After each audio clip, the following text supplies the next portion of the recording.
Do you ever have a right to tell your partner what they can and can't do? Is it ever okay to threaten to leave a relationship if the other person doesn't change a behavior that you don't like? Where is the line between communicating needs and exerting control over your partner? Power and control is at the heart of unhealthy relationships, but it's not always easy to recognize. The control can be subtle at first and even masked as concern for the other person. But over time, this control tends to escalate, and it becomes extremely hard to leave. This is Unsilenced, a JBWS podcast where we have real conversations about abuse. I'm MC Robinson, and today I'm speaking with McCarthy, and I am the Community Education and Training Manager for JBWS. This episode analyzes all aspects of power and control, so listeners can begin to recognize these signs in their relationships or their loved ones' relationships. We discuss how coercion and threats, intimidation, emotional abuse, isolation, denying, minimizing, and blaming, using children, status abuse, economic abuse, and the threat of sexual and physical violence all work together to keep people in unhealthy relationships. But before you listen to this powerful and important episode, please take a moment to subscribe to Unsilenced wherever you get your podcasts, because it helps us to break the silence around domestic violence.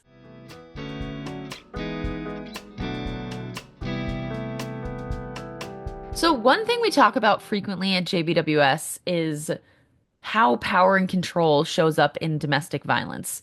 But I'm not really sure if most people really know what power and control means. So, can you just kind of give an overview of what power and control is as it relates to domestic violence? So, when we look at domestic violence, a lot of people think we're looking at just random acts of violence in a relationship or random use of manipulation or control in a relationship. And really, what we're looking at is an underlying kind of theme of power and control, where one person is trying to have power and control over the other person in the relationship, right? So they're trying to exert some form of power that helps them feel more in control, helps them to feel like they are the one in charge in the relationship. So, would you think that, power and control, I think a lot of people would think, oh, I could recognize that. That's like easily identifiable. But do you think that that's always the case, or is it way more subtle, or are some overt? So some actions are overt, right? Like some are going to be in your face as power, right? Especially if somebody is using physical harm Yeah. or physical violence, right? That's going to be very clear Right. that this person is trying to have control over you. But most of the time, it starts off very subtly and also can be confused with concern, right? Where you might think, oh, this person really cares about me. They're really concerned about me. They want me to be my best or have the best, right? And so we actually talk a lot, especially in the abuse intervention programming, about that difference between concern and control. And when does concern turn into control, Hmm. right? And when we look at all the different aspects where someone might try and gain power and control in a relationship, you can start to see how it can come on subtly and build over time, right? And so a lot of times it's really hard to recognize it for what it is. Yeah, and could you just quickly explain what abuse intervention programs is for people who don't know?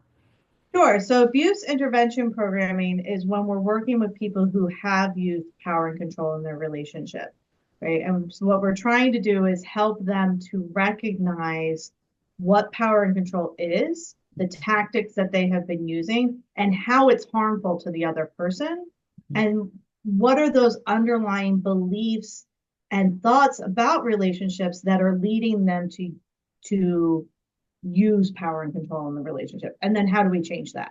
Right? How do we adjust those thoughts and beliefs?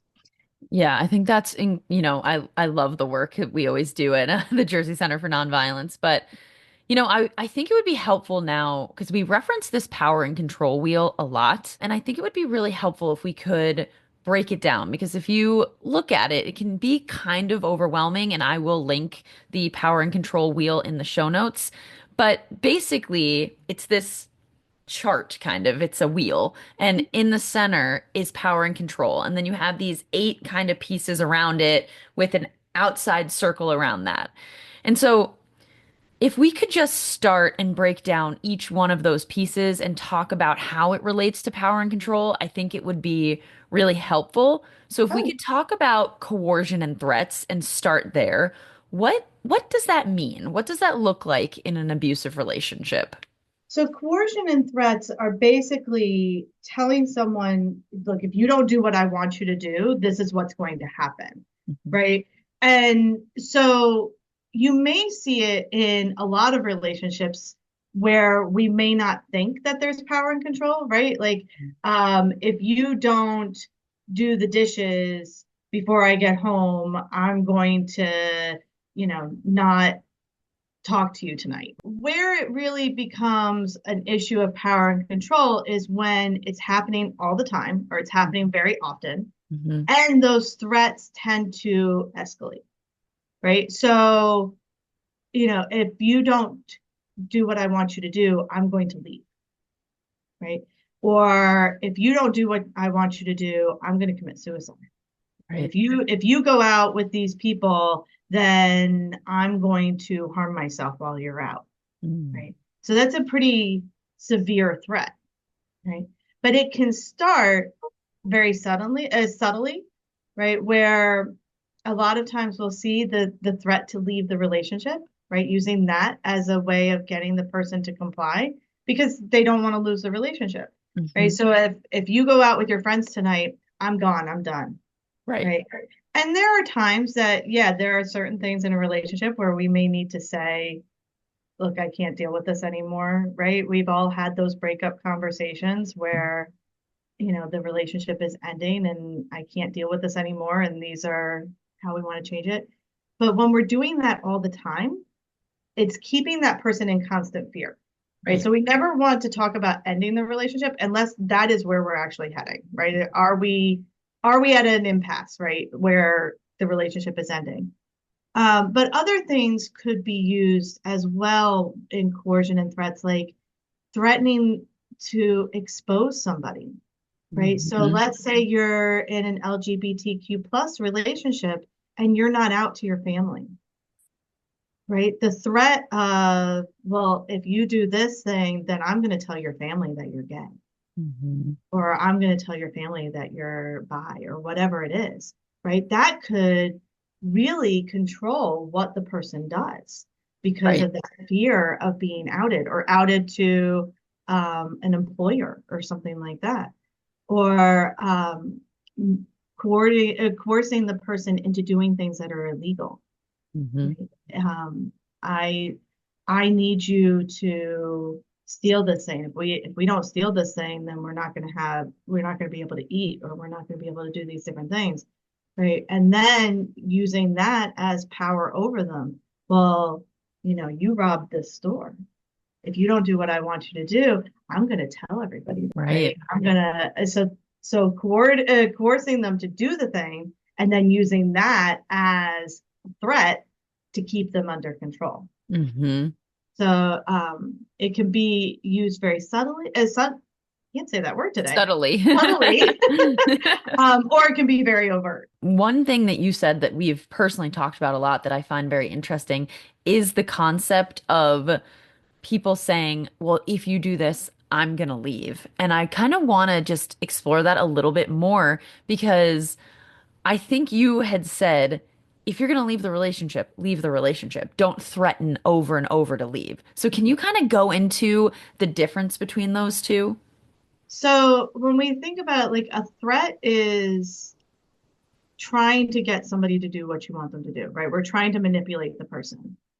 If you are already thinking of leaving the relationship, that's something you need to look internally. What is going on with me? Can I deal with this thing, right? Or can I adjust to what is happening? Or do I just need to leave, right? Because we talk about this also in the abuse. So I go back to that because, as you know, and Yeah. I'll say for here, my previous role at JBWS was working in our abuse intervention programming. And we talk about it there that you can't make somebody else change, right? And when we threaten, we're trying to get the other person to change.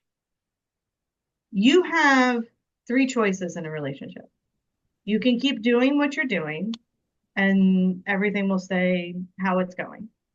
You can decide, I'm going to make some changes. I'm going to adjust, like maybe, yeah, I am using power and control, or maybe I'm tend to overreact when something happens or whatever it is. So I'm going to adjust how I deal with that and see if that improves our relationship. Mhm. Or I can leave, right? Those are my three options. By threatening, what you're trying to do is force the other person to change. Mm. Hmm. And that's not a healthy thing to do, right? We can't force somebody else to change. You could bring up something and say like, look, I'm really concerned about how much you're drinking, right? Or I'm really concerned about the fact that you hang out with people that I think you're attracted to, right? That's okay to say. Like you can say that this concerns me and I'm not sure how to deal with this. And can we talk about the feelings that it's bringing up for me when this Hmm. happens, right? And see what the other person says or does. But to just say, well, if you keep hanging out with people that you're attracted to, I'm leaving. Right. That you're trying to get them to do what you want them to do. You're trying to control what they're doing. Mm. And nobody has the right to control anybody else. Right. There's no room for communication then. Right. It's a threat. And It's a I think that's a really good way of classifying it because I think that that is something right now that people normalize a little bit. Well, it's kind of like my boundary is this, my piece is this. Like you remember Jonah Hill like two summers yep. ago? Yeah, where he was like, "Well, you're a professional, his girlfriend's a professional was a professional surfer." And he was like, "Well, I don't feel comfortable with you like surfing half naked or whatever." And it's interesting because he Then phrased maybe it he shouldn't be dating somebody who's a professional surfer, right? exactly. No, and so I think that's such a good summary though, because you can really see the power and control in that. Yeah. Yeah. And then, as we move through the wheel, the next piece is intimidation. And I'm Mm. curious if you could kind of break down one, what that is and how that plays into abusive relationships. So intimidation is doing something to make the other person feel afraid, right? So it could even be just by the looks that we give. Um, there's certain stances that people use in arguments that are to threaten, right? Right. That are to scare the other person. So if you think about people fighting, one of the things that always pops into my head is what do we do when we fight? If we're sitting down, what do? We stand up. We Hmm. make ourselves look bigger, right? Broaden the shoulders, roll them back, right? Make our chest pop out. That's a way of intimidating the other person just by how we're standing. Oh, wow. Looks, right? I could be saying the nicest things, but if I'm sitting there, right, that I'm giving you, you know what I'm thinking in that, Yeah. right? Um, Smashing things, destroying property, punching holes in walls. I got so many times I'd have somebody tell me, what? I punched a hole in the wall, right? Like it's my wall. I have to fix it. Nobody else is fixing it, right? Like, what's the problem with that? The problem with it is what is the message I'm sending to the other person, right? If I am in an argument with you and I'm yelling and I'm trying to get my way, and all of a sudden I punch the wall, what is the message that I just sent to the other person? And the message is look how much power I have, look how much strength I have. And I have just enough control to not use that strength on you. Keep doing what you're doing, next time I might not have that much control. And so when we talk to, especially like to teenagers about this, because a lot of times in teenage years, it's hard to control that. When we Hmm. get upset, we're still not completely, our brains aren't completely developed, and it's hard Right. to control those outbursts of anger. And what we say is like, I get it. When you're angry, you have that rush of energy, right? Like that's fight or flight comes in. We have that energy. All right, remove yourself from the situation. Go downstairs. If you have a punching bag in the basement, hit the punching bag. If you Hmm. go to the gym, go to the gym, lift weights, right? Like play a sport, right? Get that energy out in a healthy way. Because there's a big difference between punching a wall in front of your partner in an argument and going downstairs to the basement and punching a punching bag, Hmm. right? Because the message punching the wall is, I don't have control over this. Right? I have just enough to not hurt you. Next time I might not. Going down to the basement, removing ourselves or going for a walk, going for a run, that's showing the person I'm angry, but I have control over myself and I'm going to go get this energy out so I can come back and talk to you. Right. Right? It's a very different message that we're sending to the Yeah. person. And I love that you break that down because it's kind of funny, right? Because the internet's gonna internet. And I remember, right? I remember seeing something once about somebody expressing anger, something didn't go their way, whatever. And I remember making a comment that like that expression of anger felt like disproportionate or something. And the internet was like, well, you should see me like when my printer doesn't work and I'm slamming the table and I'm doing all this stuff because people, I think we have normalized this sense of frustration. Like if people are, let's say something's going wrong and then they're freaking out and they're slamming things and they say like that, oh, but that's just me. That's how I deal with stuff. Like I don't think they're thinking about the messaging it's sending to their partner or their kids ever. The message, I mean, imagine if in the office the other Yeah, day I couldn't get something to print correctly, yeah, right? I've gone through a number of sheets of paper trying to print this yeah, one thing. If I started smashing the printer, yeah, right? yeah, Like you can't do that. yeah, Right? And yeah. it's the same thing at home. Why is it not okay in the office, but it's okay at home? And it's Hmm. not. In any situation, you're intimidating all the people around you. Yes. Right? And so it's okay to have that burst of energy and that, like, I need to get it out, right? Yeah. But there are healthy ways that we can get it out. And the Hmm. problem is we've normalized the unhealthy ways, Exactly. right? Yes. And so we want to encourage and we talk to people about how do I get that energy out so that way I can come back and talk, right? Yeah. Go for a walk, take a couple of deep breaths. When you feeling a lot of that energy come up, even just 2 deep breaths before you respond Hmm. will help to de-escalate the situation. If you find yourself standing up and making yourself look big, sit down. Sitting down in an argument will start to de-escalate the argument almost immediately because our bodies naturally kind of calm down as we sit down. Especially if you can sit down with like a table in between you, that Right. will de-escalate as well because you have something in between that's like a physical barrier in between you. Yeah. It seems like you're also kind of encouraging opposite action. If you want to stand up, sit down. Like if you want to have these outbursts, kind of do the opposite of what you're feeling in that moment to kind of like diffuse stuff. And it's also pretty cool how you're validating the feelings as well. It's like you're not, everybody gets upset. Everybody feels that way. Yeah. And it's not saying that you just have to sit perfectly still and figure out how to deal with it internally. You can go for a walk. You can get the emotion out in a way that's not going to cause intimidation. And if you do that with a partner, the partner gets used to that this is what the person needs, right? In this moment, Yeah. if I need to go for a walk, I'm going to tell you I need to go for a walk. And as long as you come back and finish the conversation Hmm. and talk it out, right? Then the partner starts to learn to trust, hey, when they get upset, they're going to go for a walk, they're going to cool off, and then they're going to come back and talk to me and we're going to reach a solution. Right. Right. The problem comes up where a lot of times what happens when people take those breaks is they calm down and then they don't want to stir the pot. They don't want to get Mhm. the, like, everything's calm now. We're good. We're happy, right? We don't want to talk about it. Yeah. And then we don't talk about it. Hmm. And then over time, these things just continue to build, right? Because we're not resolving anything.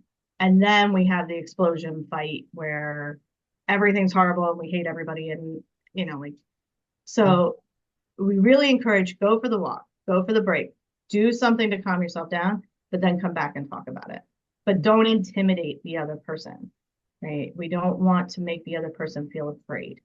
We want the other person to feel safe and be able to have their opinions and their thoughts and have a dialogue Mhm. between us. And by using intimidation and threats, we're not going to have that healthy exchange of ideas because the other person's going to be afraid. Yes. And be aware of how we hold ourselves in conversations. Hmm. I've had a client before that talked about he didn't realize just how scary he was when he would get angry. Wow. Like he recognized the power and control he was using. He recognized he was using threats, he was using emotional abuse, he was using all these things that we're talking about, but he didn't realize the intimidation part of it Mm. until one day he was in an argument with his wife and he saw himself in a mirror and he went, "Holy crap, I look scary." And to his credit, what he started to do was carry a mirror. And when him and his wife would get into an argument, he would hold up the mirror.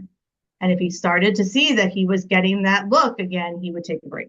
That's when he would take a time out and go and take a break, calm down, and then come back. That's powerful. And it really started to help. And then he started to teach his children that because he had sons. And he started to teach them, hey, you need to be aware of how your body comes across to another person. It was amazing to see that transformation in him, to really recognize, because sometimes we're like, what is my body? I can't control that. Yeah, Right. you can control that, right? And you have an obligation to control some of that, right? To Yeah. be able to say, okay, I am using this to my benefit of, Yeah. getting the person to comply. Wow, I feel like that is something I've never even considered, like how my face or my body language is when I'm in like a difficult conversation or an argument. So I feel like that's just a good reminder for everyone to Yeah. kind of reflect, like, how am I being right now? Am I being, coming forward at people? Am I like speaking in a way that's like aggressive? I think that's really, really important to have that self-reflection for everyone. And so, moving through the power and control wheel, the third piece of that is emotional abuse. Now, we haven't, this is a big, big, big loaded question. We have an entire like podcast episode on emotional abuse that I'm also going to link in the show notes. But can you kind of give an overview of how emotional abuse is used to maintain power and control? Yeah, because it might not seem like what you're trying to do is gain power and control when you're being emotionally abusive, right? When Yeah. we're calling someone names or putting them down or making them feel less than or making them feel like they're going crazy, Hmm. right? It doesn't really look like power and control, right? It just Right. looks like we're being mean. Yeah. But what that does over time, we have to think about what it does to the person over time, right? The person who's experiencing this. And what it does over time is it breaks them down. Hmm. It lowers their self-worth, it lowers their self-esteem, it makes them more likely to comply. So Hmm. if I am told I'm stupid often enough, particularly by the person who's supposed to love me the most, Right. I'm going to believe that. I'm going to think, yeah, I'm stupid. I can't think for myself. I can't make good decisions, right? Which is going to make me more vulnerable to the person to try to control me. Right. Right? So if I've been told I can't make good decisions, I'm stupid, I'm worthless, then when they are threatening me to get me to comply, I'm more likely to comply. Right. Right. So a lot of times these things start coming up very early in the relationship where the subtle put downs, Hmm. right, might not be so clear. It might not be you're stupid. It may be, well, you're just not very good at those things. It's okay though. Right? Or, uh, you're not good with finances, but I'll take care of it. Right? Or you look really pretty today for someone who's as heavy as you are. Right? They're subtle. They're not overtly mean, Hmm. but over time, they get meaner and they really start to erode a sense of self. Yeah. Right? And then if I've been told this often enough, I'm more likely to comply, right? Because what else am I going to do? Right. Because you I'm believe lucky it. that this person loves me because I'm all of these things, right? So at least they love me, at least they care about me, and and so I'm going to do what they want me to do. And then like get the threat of leaving in that, right? Hmm. I've been told I'm worthless, I'm stupid, I'm no good, nobody's going to love me, all of these different things. And now you're threatening to leave me. You can't leave me. You're the only one who loves me, Right. right? And so yeah, it over time, that's one of those ones that builds over time, right? Right. Beginning is not power and control. It just seems mean. It's kind of interesting how we go through this wheel because you can see them building on each Oh other. yeah, they all work kind of interconnected with each other, Yeah. right? And not always, you won't always have a relationship that has all of these things Right. going on, but there's typically multiple things happening at one time, and it's kind of always going on, right? We also have this belief that domestic violence, it's like isolated incidences, Right. right? Especially when we think of the physical and sexual harm, Right. those are isolated incidences. But all of these other things are going on. I call it the undercurrent of the relationship. It's kind of always there, Yeah. right? And if it's not there, there's the threat of it being there. And the way people typically think of domestic violence, like you said, it's like how it's portrayed in movies. Everything's so good, and then there's a severe act of violence, and then everything is perfect again. And Yeah. so it almost erases that power and control frequently is just always going on underneath the surface, and then it comes up. I mean, this is something I want to get into at some point as well as the cycle of violence Right. and how it just keeps going. And it's just psychologically, I think these things interplaying is really interesting. And once you have that understanding, I think that people would be, they would never ask the question again, "Well, why don't they just leave? I don't get Right. it, you know? Yeah. And when you have all of these things going on, the idea of leaving, like, how can I? Yeah, Um, it's so all consuming to the it's person. debilitating. Yeah. Yeah. And the cycle of violence, I know we'll talk about that another another day, but it's interesting because some organizations don't even use it anymore because it gives that illusion of there's good times and then Yes, there's this incident that happens and then we go back to a good time and everything. That does happen with the physical violence a lot. right. With the physical and the sexual violence, that tends to happen. But this undercurrent is still always there, Mm, right? And that fear of the name calling and the put downs and the intimidation and the coercion, that's all still happening. right. It's just these major events that are the events that get the news, that are, that's when the police are called out. That's when you see the person with the sunglasses on and the bruises and those images, that's happening in that cycle of abuse. But a lot of this other stuff is still always going on, even in that honeymoon stage. Right? Yeah. It's still happening. Yeah. I mean, I learn something new from you every time we talk, literally. So interesting. But moving on to the next piece of the power and control wheel, we have isolation. And that I know, Diane Williams, who's our president and CEO, always says that, domestic violence grows in silence and isolation. So, how does isolation feed into power and control? So one, it's controlling who the person sees, right? Okay. We're controlling who has access to the person experiencing the abuse, Hmm. right? They're either not allowed to go out, they're only allowed to be around certain people, they can't talk to anybody, right? And so that's limiting who's seeing what's happening. Hmm. It's also limiting their access to support if they wanted to leave. Hmm. Then if I have been isolated from my friends, if I have been isolated from my family, who am I going to turn to when I need help? Right. A lot of times jealousy is used as a justification for this, right? And all relationships are going to have some form of jealousy. It comes up at different times. We all feel it. It's a normal emotion, but it kind of like anger, it's what we do with it, Yeah. right? Do we sit down and have a conversation of look, something about this is making me feel uncomfortable. I don't know if it's where we are in the relationship or that you're spending a lot of time with this other person or whatever it is, or am I just saying you can't be with that person? You can't spend time with them. So jealousy is not a reason to control who somebody sees, right? It Hmm. might be a reason for a conversation, Hmm. but not to control, right? And so with isolation, we're really trying to control who the person is around, Yeah. and down to even like what they read, what they're exposed to, what shows they watch, who I allow that person to spend their time with, their energy with. Right. So it's very controlling.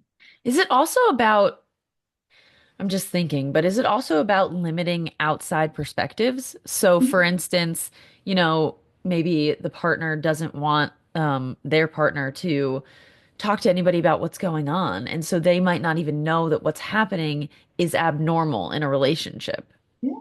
Yeah. So if I'm being controlling, if I'm using power and control, I don't want anybody saying to my partner, "Hey, this doesn't seem right," or "Are you sure you're okay?" Uh, I want them to think that this is normal. This is the Yeah. way that relationships should be, Mhm. right? So I don't want them being exposed to anything else, right?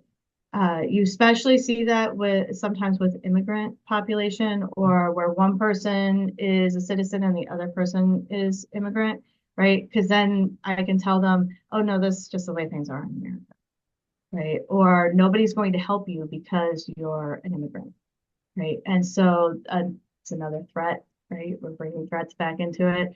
But it's a way of isolating them so that they don't realize that, no, this isn't normal. Right? And Right. especially for people who have grown up in abuse, Mm. witnessing it. Now I'm in another relationship and there's abuse, right? That's normal to me. Yeah. That's how this is.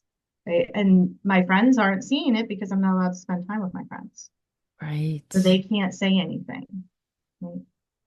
So yeah, it's definitely a way of limiting who knows what's happening, and then limiting the person who's experiencing it from being able to talk about it, being able to get help, Hmm. being able to even realize that this is happening. Yeah. Another way that sometimes people will isolate is by making the rest of the world think that the person experiencing the abuse is crazy, right? So it's not a physical isolation, it's a mental isolation, right? So a lot of times people who are using power and control in their relationships can come across as wonderful people to the outside world, Yes. right? And very caring and very, oh, they're so devoted or they're so wonderful and they do all these nice things, when really there's this power and control going on at home. And then if the person who's experiencing it says anything, they're like, no, so and so would never do something like that. Right. And so it's a mental isolation. I can't even talk about it because nobody's going to believe me. Right. Right. So sometimes we see the actual physical isolation. You can't spend time with these people. Sometimes it's that mental isolation. I put on such a good show to the outside world that nobody's going to believe you. Right. Could it also be about controlling perspectives? Because this is something that we, I think, talked about in the past, but like, let's say an incident happens and then the partner goes to, their girlfriend, boyfriend, whatever's mother or friends and says, "Can you believe like what your daughter did? Or can you believe she treats me like this?" And then kind of controls the narrative. Is that kind of also part of the mental isolation? Yeah, yeah, because they're controlling what is being seen, right? Or Yeah. what the world sees, right? And so then I'm so isolated, I'm so alone in this because nobody believes me. Nobody sees what I'm seeing, right? And so then it also plays into that emotional abuse, right? Because now am I seeing what I'm seeing? Am I the problem? Yeah. Is it me or is it this other person? Right? And Yeah. what is happening? And it can get so convoluted and so hard to even make heads or tails of what's happening, that that person feels so isolated and so alone in this. And that's also one of the reasons why most of our work with survivors and even with people who are using abuse is this isolation piece. And so we do group work. Most Yeah. of our stuff is done in groups because domestic violence in itself is so isolating. right? And so what we found is that working in groups, it takes away that isolation. Fascinating. You start to recognize I'm not the only person that's dealing with this. I'm not alone in this. I'm not crazy. Right? Other people are experiencing these things as well. Right. And so that's why a lot of it's done in group work. Wow, I didn't know that. To That take away that makes isolation. wow, that makes so much sense. That's really interesting. You know, as we move through again the power and control wheel, the next piece is denying, minimizing, and blaming. And I feel like there was also like hints of this throughout, but how is, right? Like, how is that used as well? So when we talk about denying, minimizing, and blaming, what we're saying is the person who's using power and control is saying, this isn't my fault, right? This is either you're making me do this or it's not as bad as you think, right? Or it's something else is making me do this, or it's not happening at all, right? So it plays into kind of that, again, emotional abuse where the person starts thinking, am I going crazy? Is it me? Is, what's happening? It's also taking away the blame from the person who's using it, Mm. right? So it's not my fault. I don't need to change. You need to change. And then it gives a lot of power in the sense of I'm only doing these things because you're making me do it, right? And so now I have this power over you because you're actually the crazy one. You're actually the one who's doing all these things, right? Or it's the alcohol that's making me do it. You drank the alcohol though, right? You made that Right. choice. So it really kind of feeds into that being able to control what the other person's thinking, right? And their behavior, trying to get them to, well, if you just had dinner ready, I wouldn't get angry, Okay. right? So they're going to have dinner ready. They're going to do the thing that you want them to do, right? Okay. Or if you kept the house neater, I wouldn't feel so stressed. And so then I wouldn't become violent, right? I'm only becoming violent because I'm stressed. You're doing the thing that's making me stressed. So you need to change. Power and control is all about getting what I want, right?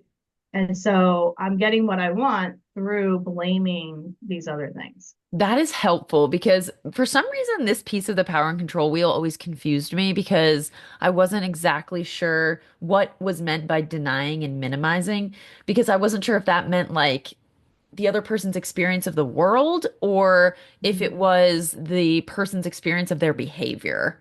Like that's it could it be both or is it just their behavior mostly? It's mostly their behavior. What we're Okay. talking about is mostly the person who's using power and control is denying, minimizing, or blaming somebody else, or denying or minimizing their behavior, or blaming something else for their behavior. Okay. So like if your Right. tone was nicer, I wouldn't have treated you this way. Right. If you had done these things, I wouldn't have reacted this way. If you weren't so crazy at your time of the month, I wouldn't have behaved that way, right? Um, or if it's a female using power and control, I can't control my emotions at this time. I'm blaming my outbursts on my hormones. And Yeah. yeah, hormones play a role in how we behave and stuff, but it's still my responsibility to control my behavior. Right. Not an excuse. Right. It's not an excuse. It might be a reason, it might be contributing to it, right? But it's not an excuse for it. I still have to control my emotions. Right. How would be a way to respond to somebody like by explaining, "Hey, I'm super emotional. This contributed," without playing into power and control. Let's say somebody in the past was cheated on or something, and then they were triggered by some similar behavior. How do you express that without denying, minimizing, and blaming? What you could do, so let's say you're triggered by something, right? You've had bad experiences in your life and something that your partner says triggers an emotional response in you. What you could do is say to your partner, I'm not sure what's happening, but I'm getting really angry right now. I need to take a break. I Mm. need to figure out what is happening within me. Or I'm not sure what's going on, but I need some time. Because while we want to always, when we're in a relationship, we want to be sensitive to someone else's triggers and what is happening with them. it's still our responsibility. There's still our triggers, Right. right? And that means they're our responsibility to figure out what they are. And then what do I do about it? How do I maintain composure and not take out on somebody else for something that happened to me in the past? Yeah. That's what we're doing. We're taking out on the current partner for something, that Right. happened before. So try to think of a good example. So let's say I was cheated on in a past relationship. Mhm. And so one of my triggers is if my partner now hides their phone Right. from me, right? Or every time they get a phone call, they walk out of the room, right? That triggers me because it makes me think that they're doing something. One, I have to sit down and reflect on why am I getting angry, right? When they take that phone call and they walk out of the room and I get angry, I need to take some time. Yeah. Why am I getting angry? Yeah. And then I could sit down and have a conversation with them about it, right? Say, because of the things that have happened in my past, I'm recognizing that I get really uncomfortable when you take a phone call and walk out of the room. Is there a way that we could do something are you willing to do something with me to help that? Right. And have a conversation about it. Because maybe they think they're being polite. Right. I'm answering a phone call. I don't want to disturb you. I'm going to go in the other room. Right. So Uh-huh. it could be something just that innocent, right? Like, I'm, oh, Mhm. I was always taught you leave the room when you take a phone call. Yeah. Right. And so having that conversation opens it up to dialogue about what could help. Yeah. And then maybe you can come up with a solution together on how to deal with that trigger, right? Until you get more comfortable or that trigger goes away, right? But if I'm just getting angry and telling them that they can't be on the phone or that, you're cheating on me, right? I immediately go to the blaming of you're doing these things. I'm not reaching any solution and I'm not dealing with the trigger itself. I'm not dealing Right. with whatever is going on within me. Right. You're just trying to control their I'm trying behavior. to control them, Mm. you know.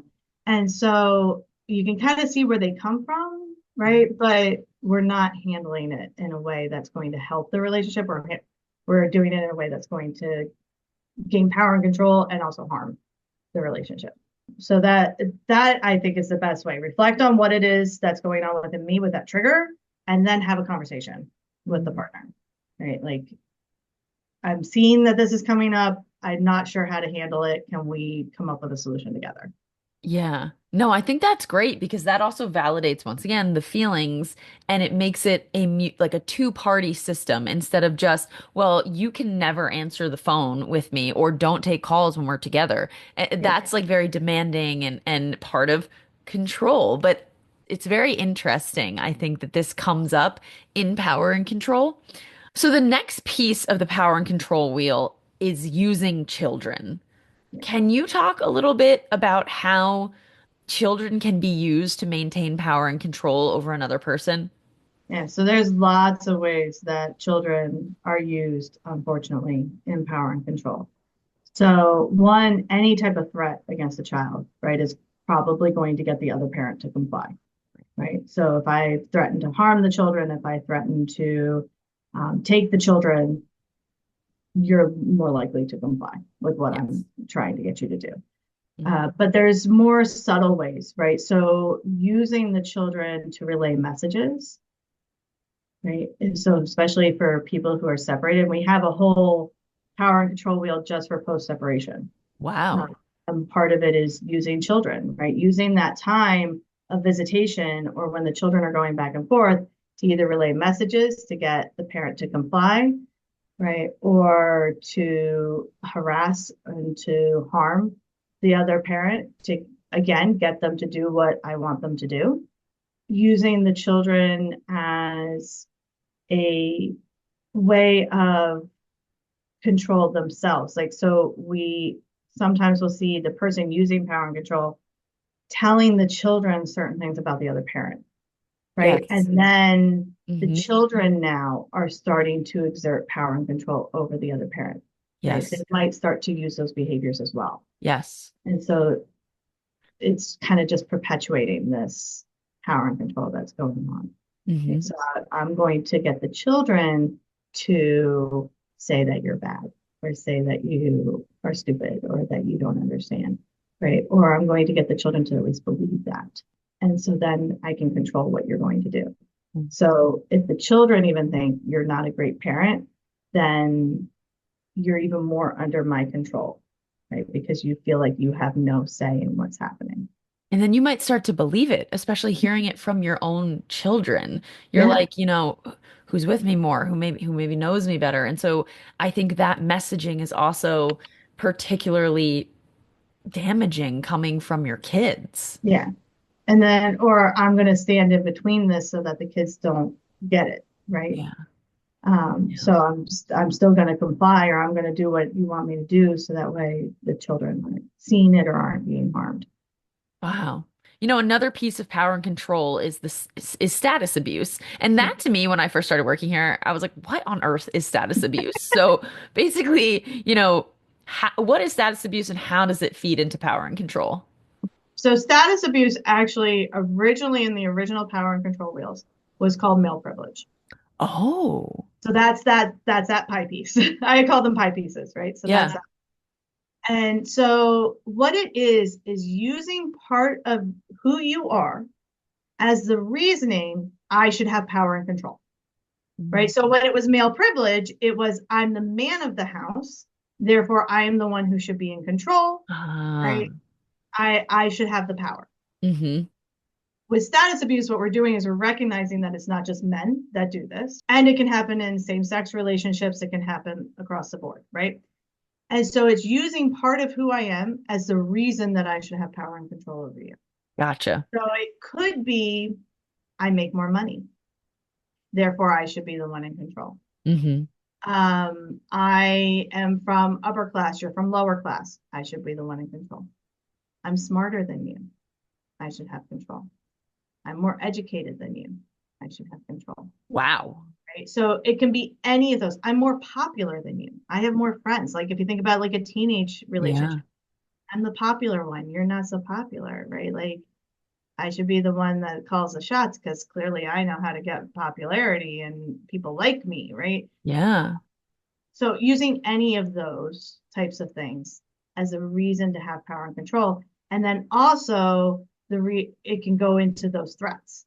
Let's say one person is of legal immigration status, one person is not, Mm-hmm. right? I might use that as the reason I should have power and control, right? I'm a legal immigrant here. I should have control. And then also I can use that as a threat against you, Yeah. expose you if you don't do what I want you to do, right? So it can kind of lead back to those coercion and threats. Yeah, couldn't it also be like their position in like a community? Like for instance, if they're a faith leader and they're, abusing who's going to believe you? Like I'm in charge of this, all these people and people look up to me. That's Or cool. you can't expose me because then we'll lose our home, right? Like so let's think about people who are in the public eye, politicians or actors or things like that, or football players, right? If Right. you expose me, then I'll lose my job, and then we won't have the money for anything, right? You can't call the police on me. I'm a police officer myself. Yeah. Call the police on me, one, nobody's going to believe you. But even if they do, then I'm going to lose my job and then we won't have a home anymore. How are we going to take care of the kids? How are we going to afford these different things if I lose my job? Which feeds into the next part of the power and control wheel, which is economic abuse. And we know economic or financial abuse, but we know that it's present in 99% of abusive relationships. So I mean, you kind of described it already, but why is financial abuse so damaging and limiting, and how can it be relating to power and control? So if I'm the one that controls the finances, I control everything. You can't go anywhere. You can't do anything. If you have no access to finances, how are you going to do anything? And Yeah. that's where really economic abuse is one person having complete control over finances. Hmm. But also not just the financial money that we have, it also could be credit, Hmm. right? So we've seen where someone destroys somebody else's credit, only takes out credit cards in one person's name, doesn't allow the other person to build credit, right? Or takes out loans and stuff and destroys the credit, right? Because then where are you going to go? Yeah. Everything relies on credit nowadays, right? You want an apartment, credit check. Jobs sometimes even do credit checks, right? Not allowing the person to work, right? So that way they have no finances of their own. Hmm. And it's one thing if you as a couple decide that one person is going to stay home and take care of the kids, the other person's going to work, that's fine, as long as it's a mutual agreement. Right? We both are on the same page. We both want this. Or I might cause you to lose your job because I'm calling you all the time, texting you all the time. Right? You're not focused on your job. So you end up losing your job. Again, it's limiting the person's access to the outside world. It's limiting their ability to be able to leave. It's limiting just everything that they can do, right? Because finances are tied into everything. Yeah, and what are you going to do if you have kids, let's say, and you're suddenly faced with homelessness, not having a place to live, not having an ability to take care of your kids? I mean, that's a very powerful method of control. It's if especially if you haven't been allowed to work for years, you don't have your own savings, it's basically entering out and having, especially if you've been isolated from people, you don't have friends, you don't have family, where do you go? Yeah. What do you do? Right. And will I even get custody of my kids? Yeah. If I don't have finances, the other Hmm. person does, they can hire a good lawyer. I can't hire anybody. Right. Right? What am I going to do? So it's very isolating. It's listed as one of the main reasons people stay. Right? And it doesn't necessarily mean that we have a lot even when we're together. Like sometimes Right. we think of economic stuff as only people who have money, Right. right? Or Very have a lot of money. wealthy. But this is happening everywhere. Yeah.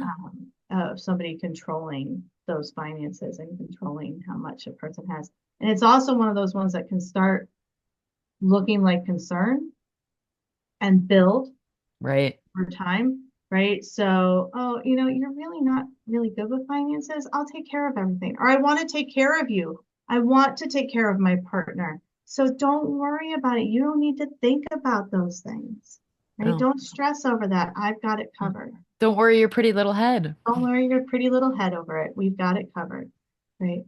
And so in the beginning, it can almost seem nice. It can seem like, oh, this person really wants to take care of me and provide for me. Yeah. Right? And it's okay if you're in a relationship where one person is better with finances, and so that person tends to take care of the finances. But the key is, do we all have access to it? Can I see what's there? Yeah. Right? If I needed more money, can I have a conversation with you about that? If I really wanted something, can I get it? Right? Like, Hmm. so are we having that open dialogue and that conversation about it? Right? Right. And has it been a mutual agreement that one person's going to be in charge of the finances, the other person is not? Right? Or was it just, I was told I wasn't? And so those are kind of the key things. It's fine, however, couples have to figure out how to maintain finances together. It's Hmm. okay with whatever you come up with as long as both people are in agreement and both people are aware of what's going on. And that it's negotiable. We can go back to the table. If this isn't working, we can go, okay, this setup that we have isn't really working for me anymore. Let's talk about it. Let's figure it out, right? Hmm. Or yeah, I said I was going to stay home with the kids, but I'm finding I really don't like doing that. Like could we figure out something else, right? Yeah. As long as those conversations are able to be had. It seems to me throughout this entire discussion that like the opposite of power and control and everything is kind of like communication and compromise and negotiation Yeah. because it has that equal buy-in. So we have, along with the power and control wheel, we have what's called the equality wheel, and that's what we want. That's the healthy relationship. We want to be equals and we want to be respectful of each other. It's the reason it's called a partnership. You want to be partners in this Mm-hmm. and on equal footing. Power and control is one person having power and control over the other person. In an equality relationship, in an equal relationship, we have power together. We're working together to take on the world. And that's what you want. You want your partner should be your teammate, your person, that is you and them against the world, I right? love And that that. you're always got each other's back, right? And in power and control, it's one person dominating. Yeah, I think that's a really good way of explaining it. And then the final kind of piece of the power and control wheel is like on the outside, there's physical and sexual violence. So what does that mean, and how does that kind of play into power and control? So the reason that that's around the edge of it and goes all the way around is because in a power and control relationship, there's always this threat of Ah, physical or sexual harm. And gotcha. that's what's kind of keeping everything together, right? So if you think about it as like a pie, Hmm. right? Power and control is at the center of it. That's at the heart of it. That's what all this is about. But the threat of or the use of physical or sexual harm is kind of the pie pan. It's what's holding everything in, Right. right? It's what's keeping it all together is these threats of harm Hmm. or the actual use of harm. And that's what's keeping the person compliant. No, I think that is such a good way to explain it. Because I actually also never understood why it was on the outside, so I appreciate that. And then the last question I'll ask, which honestly I think you kind of already did a really good job of going through, but how do these different pieces of the pie all work together to keep a person in an abusive relationship? So we're using all of these different things together, right? Like nothing is happening in isolation, right? We're using all of these different tactics. And when one thing doesn't work, then we move to something else, Hmm. right? So they're all designed to maintain that control, to keep the person compliant, to keep them in line, Hmm. right, with what is happening in the relationship. Right? And so if isolation isn't working anymore, if the person is going out and kind of defying them, then I'm going to use threats to get them to come back into compliance with the isolation, right? Hmm. Or if status abuse isn't working anymore, if they're not listening to like, I need to have the power because of whatever, then I'm going to go to emotional abuse and I'm going to put them down and make them feel less than, then I can bring back up the status abuse, right? And Hmm. so they're all kind of working together. And when one thing doesn't work, we're going to kind of shift it and tweak it, right, to Right? get the person to comply. Yeah. Do you have anything else you want to talk about in regards to power and control? No, I think the one thing, if something is coming up, right, if we notice in listening to this, all of us will have bad behavior at different times, right? And so if you're listening to this and you're going, oh my God, I do this thing, or maybe I'm minimizing my behavior a lot, or maybe I'm blaming the other person, right? Or yeah, sometimes I do want to be completely in control of our finances because I'm worried or concerned, right? Doesn't necessarily mean that you are completely using power and control. It is something you want to look at, and it's something that, reach out. If you're in Morris County, reach out to us. If you're in other counties, find out about different programs in your area, or talk to a counselor, right? To figure out what it is about me that I want to do these different things, Right? right? And what's going on within myself.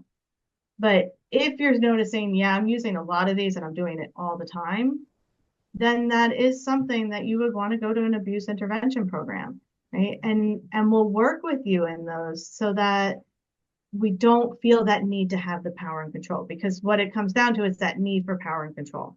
And Hmm. so if we can get to the heart of it, of what's going on with me where I need that to feel comfortable, then Hmm. I can start to work on changing these behaviors, right? Yeah. Because all of these behaviors are causing harm to the other person, right? Yeah.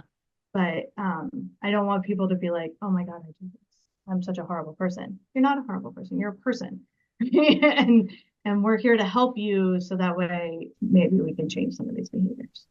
Yeah, and I think that's a really important piece is that, a lot of times people think we're only for victims, people that are experiencing domestic violence, but we're also for people who are using abuse and force to help change behavior and reflect. And I think, you know, that's a really good thing to put at the end of this is that there is help, even if you are using these behaviors, a lot of them, and you do feel like you need help.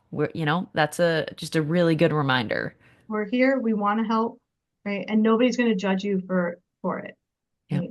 And their behaviors, all of these, everything we've talked about is a behavior.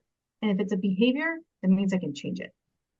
It's not who I am, right? I can change my behaviors.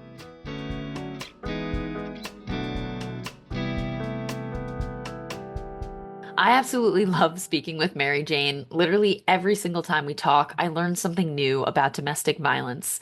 She's a wonderful guest and an even better teacher. Thank you so much for coming on the podcast. If you've been listening to this episode and you notice controlling behaviors in yourself, please know that help is available. These behaviors can be changed. Please visit jbws.org/jcnv for more information. And please tune in to the next episode of Unsilenced, because education is the first step in ending domestic violence. Thank you for listening to this episode of Unsilenced, Real Conversations About Abuse. This podcast is produced by JBWS, a domestic violence agency serving Morris County, New Jersey. Please let us know what topics you would like covered on this podcast by sending an email to podcast@jbws.org. Please note that this email address is only intended for content relating to the podcast. It is not meant to offer immediate assistance or access to services. If you live or work in Morris County and think you might be in an unhealthy relationship, JBWS is here to help. Please visit our website at jbws.org to learn more about our services, or call our 24-hour helpline to speak to members of our staff at 1-877-782-2873. If you recognize controlling or abusive behaviors in yourself, JBWS can also help change those behaviors. Through our Jersey Center for Nonviolence, JBWS offers programs for men, women, and adolescent males who have used abusive or controlling behaviors in their relationships. Please visit jbws.org/jcnv or call 973-539-7801 to learn more. If you don't live in Morris County, please call the National Domestic Violence Hotline at 1-800-799-7233. Domestic violence grows in silence, so thank you so much for listening and helping us break through that silence through these types of conversations. Please follow us on social media and continue to share our content to get as many people talking about domestic abuse as possible.